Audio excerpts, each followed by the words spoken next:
Some breaking news out of college football, and that's where we turn to our phone lines and our guest from The Athletic and Fox Sports, our buddy Bruce Feldman back here. Bruce, I just saw you tweeted something out in the commercial break. Go for it. You got the floor here. Yeah, Rich, real breaking news. Tomorrow's Houston-Baylor game, which actually only came together a week ago, that has now been postponed, as I reported on Twitter just literally 2 minutes ago.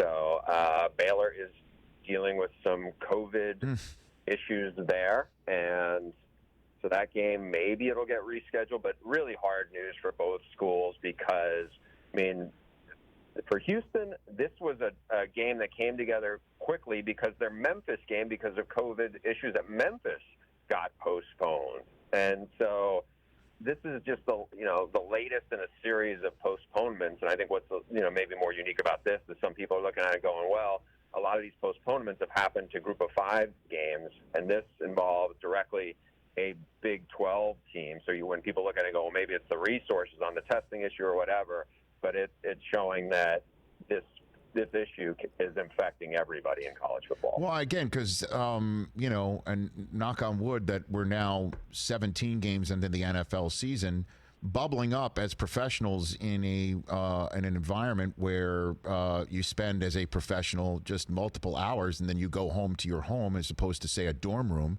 or off-campus housing where all sorts of craziness could go down. That is something that a professional football player is avoiding or being told to avoid or would lose money if they didn't avoid.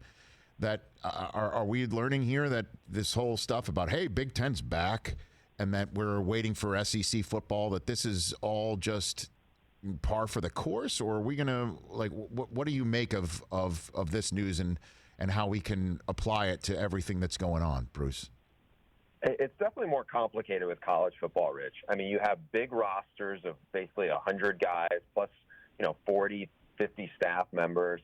You're on college campuses, and as much as a lot of athletic directors and coaches have probably urged their players to say, hey, let's try to have as much of a bubble-like situation as we can, meaning take your classes online. Don't go on campus if you really don't have to. They're still going to be around college students in college towns, and that gives them more risk of exposure and, quote, bringing it into their facility. So that it's complicated. It really is. And right now where they are with the testing, daily testing is coming, but it's not there yet. Even the conferences in the Big Ten and the Pac-12, which are lining up deals, and the Pac-12 already has it. They don't have those tests yet. So I think that's made it more complicated, right? So let's get to it one by one. The Big Ten, and where's the schedule?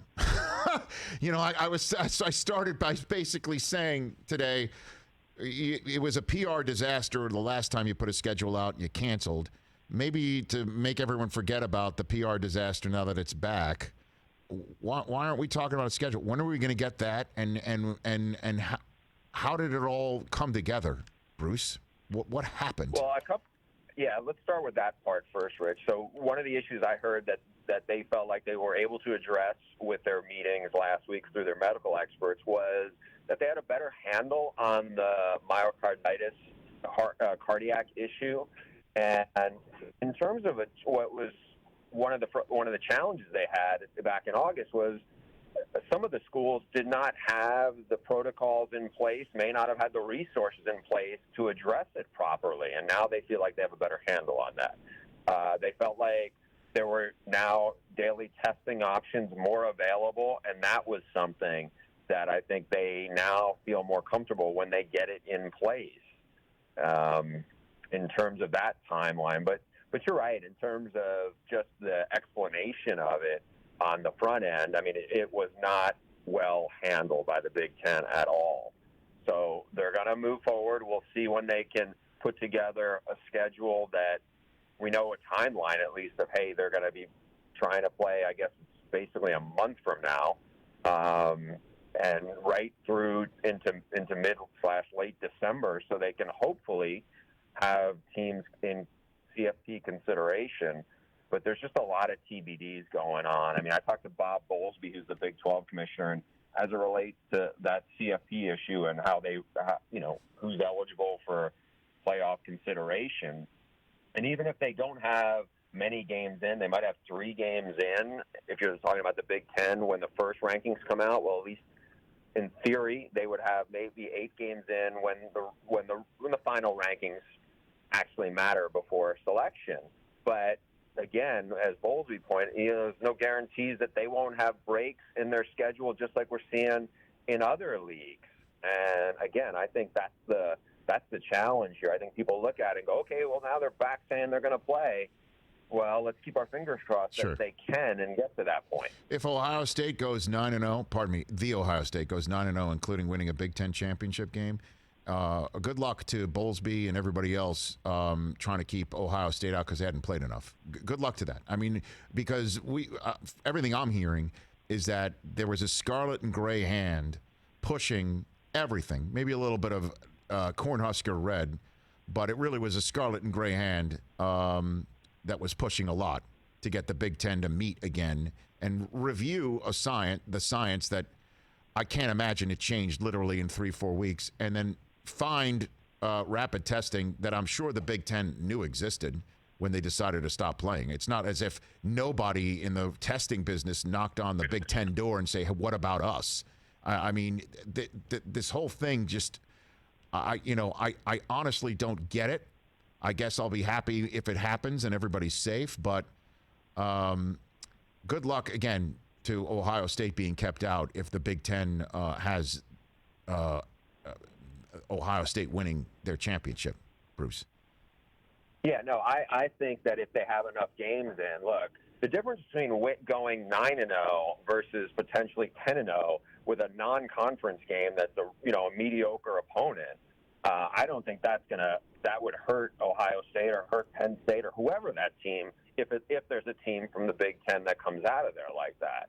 I mean, there's not a big difference in that one game, assuming that they can, not have postponements to derail the schedule, right? And so I do think it's noteworthy that the Big Ten, what they have now, has a stricter criteria to contract than some of these other leagues. So that's not, that may impact it in a different way. But right now, I think we're just trying to figure out where's this all going to go. Bruce Feldman, The Athletic, and Fox Sports here on the Rich Eisen Show. And then there's the Pac-12, where the governor of our state out here in California, Gavin Newsom, is just like, don't look at me. If the Pac-12 is saying that health rules are preventing a couple of states, and certainly the state of California, from restarting. So if Gavin Newsom's saying no, is it Los Angeles that's basically telling USC that they can't go? I mean, what is going on with the Pac-12 right now is, I guess, the big question. Yeah, it was government ordinances that were really, putting up the roadblock at that point. But, we did a big story on The Athletic that went up yesterday afternoon. There are a lot of coaches in the league who feel strongly that the Pac-12 is not going to be ready to play as fast as some people in the Pac-12 leadership want them out there.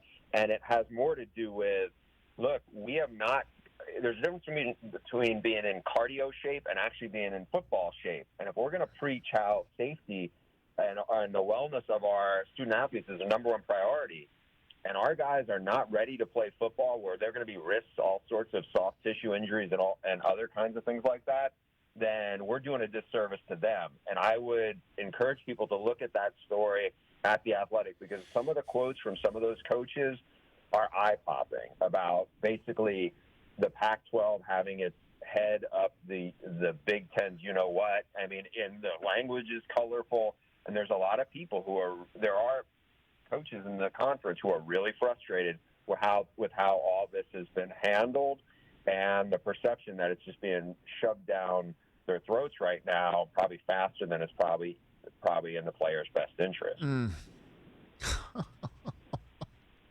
Man, I guess, again, COVID in every walk of life just finds the weakness and places immense pressure upon it, and then reveals a lot of the fault lines. There's no doubt about it. And, the Pac-12 may be feeling pressure to have to go, because if they don't go and everyone else goes, I mean, the Pac-12 could be irreparably harmed for years to come in terms of kids not going there or anything like that. Whether that's fair or not, that does appear to be the pressure that's upon that conference. Bruce, would you not agree? Yeah, I feel like that's probably a little overblown to think it. Everything happens so fast in this day and age, and people move on. The difference between let's say if the Pac-12 starts on November 7th, which is the coaches I talked to yesterday thought, except for one thought it was too soon for this, but thought November 15th was something was workable. So they could get to be ready at that point. The idea that they could play in October, the coaches I talked to thought it was not realistic and it wasn't smart.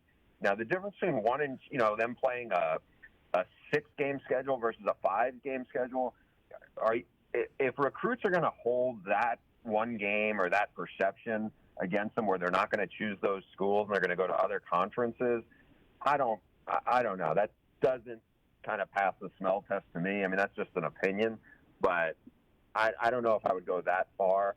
But I think at this point, it feels a lot like, again, from my reporting, that it's just like the Pac-12 a lot of times just can't get out of its own way when it comes to some of this stuff. And it just kind of, the leadership of the conference seems to shoot itself in the foot almost at every critical turn.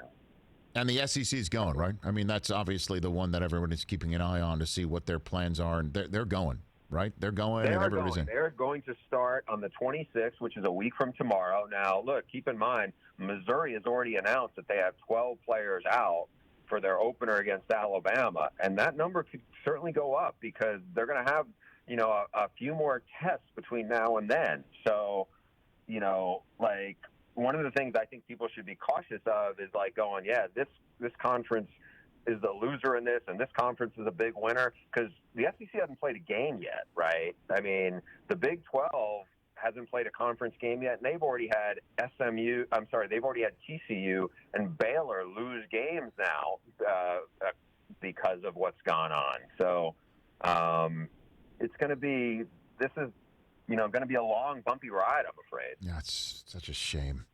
Last one for you. My friend Prime has gone dark on my text exchange. Is Deion the next coach at Jackson State? What are you hearing? It sounds like that. There was some misdirection coming out of the school. I guess yesterday they told some reporters some things that were probably not accurate. It would definitely make things more interesting. Think about this. In Division I football in the state of Mississippi, you would have Mike Leach, Lane Kiffin, and now Deion Sanders. Buckle up. I agree. I mean, just in terms of, but I'll tell you what. Anybody that, and I mean this, and it's not just because I consider him a great friend. Anybody that thinks that this would be a lark for Deion is mistaken. I think he would bring an all-star cast with him for coaches, and I think he would be a dynamite coach. I think he's ready for it. You overlook him at your peril, essentially, is what I'm saying. Fair enough. I mean, I think what this is, because it's not a school with a lot of resources at this point. It's obviously a school with really good history, and they've produced some legends, as obviously you guys know. But I would imagine this would, if it goes well, then if Florida State were to ever come open down the road, and it's way too early to make any judgments on Mike Norvell after one game, right. But I think that would give him a much better shot at getting a bigger job if he really wants to do that. And also, I mean, look, this isn't, and I'm not saying this means he can't coach or at all, but we've seen in the NBA, you can be a really good player, and you can make a seamless transition into coaching. You almost never see a football star just jump in and get a head coaching job in college, because there's just so much that goes into it.